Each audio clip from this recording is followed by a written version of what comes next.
জুলাই যোদ্ধা নামে আওয়ামী ফ্যাসিস্টরা গতকাল সংসদ ভবন এলাকায় বিশৃঙ্খলা করেছে বলে মন্তব্য করেছেন বিএনপি স্থায়ী কমিটির সদস্য সালাউদ্দিন আহমেদ।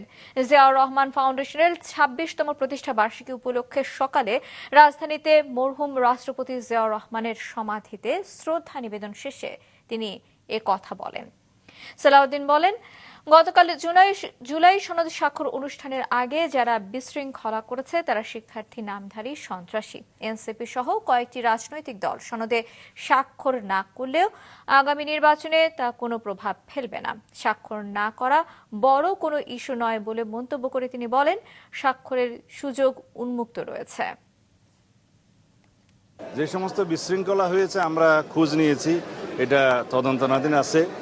দেখা গেছে এখানে জুলাই যোদ্ধাদের নামে কিছু সংখ্যক ছাত্র নামধারী, সেটা ইন্টারভিউতে আমি দেখেছি, কিছু সংখ্যক উচ্ছৃঙ্খল লোক ঢুকেছে। সেটা ফ্যাসিস্ট সরকারের ফ্যাসিস্ট বাহিনী বলে আমি মনে করি।